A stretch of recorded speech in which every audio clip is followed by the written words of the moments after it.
Vadik Reznikov smelled tear gas floating from Green Park across Piccadilly.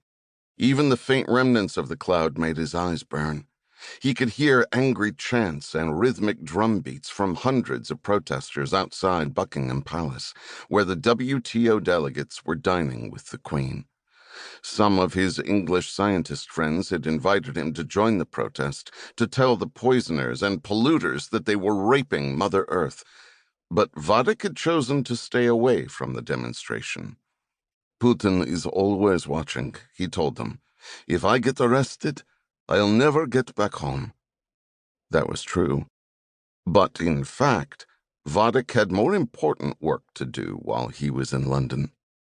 It was a late evening in June, nearly dark. Vadik stood outside the Green Park tube station and sipped a takeaway cup of Americano he'd purchased from Acosta Coffee several blocks away. He'd given his name at the counter as Peregrine, using the signal they'd provided him. When the black girl with the numerous piercings handed him his drink, he'd found the name Richard Branson written under the lip of the cup. He had half the code. Now he needed the other half. Nervously, he watched agitators dressed in black coming and going from the underground. There were plenty of police in the area, too. He had no reason to believe anyone was watching him, because he'd taken all of the necessary precautions. Even so, he felt the sweat of worry on the back of his neck.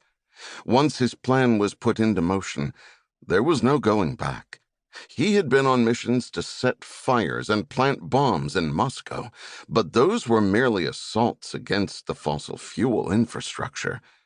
He'd never actually killed anyone, never put a gun to someone's head and executed them in cold blood. Soon, that would change. Only death would get the attention of the elites. Vadik had turned 30 years old a week earlier. He wore a tattered white crew sweater and loose black cargo pants. He was skinny, almost emaciated, bones showing through his skin and his jaw jutting out from his chicken neck. His black hair had a short, spiky cut, because his wife Tati liked to cut it herself. His eyes and thick, dark eyebrows looked close together, and his mouth was small and hard. He danced impatiently on his feet. He had to find his contact in the park. That was job number 1, the next link in the chain. The contact would give him the location of tomorrow's meeting, and the meeting would finally connect him with the London members of the Gaia Crusade. But he was stuck here. Tati was late, and he couldn't leave until he had her safely back in their rented flat. How long did it take to have dinner with a bunch of incredibly old, incredibly boring climate scientists? All of them salivating over his wife, as if any of them would last 10 minutes in bed with her before having a heart attack. Hello, Vadik. He exhaled with relief as he saw Tati gliding toward him through the crowd, leaving the tube station. His wife always walked as if her mind were somewhere else, and her feet weren't really touching the ground. Her black glasses slipped down her face, and she pushed them back like a nervous habit. She was taller than he was, and when she wore her stiletto heels, like now, she made him feel like a dwarf. Her long blonde hair was colored in streaks of lavender. She had full, pouty lips, gray eyes, and she sported a single gold earring through her long, slim nose. To Vadik, she looked like an Instagram model. But she was actually a climate researcher who'd spent 6 months analyzing core temperatures at Russia's Vostok station in the frigid isolation of Antarctica.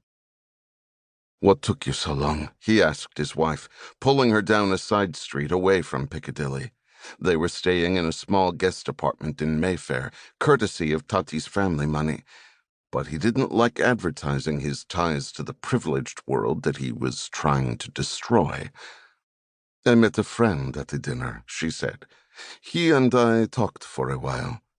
What? A man? Who is he? You don't know him. Is he a scientist? No. Just someone I met during my doctoral program.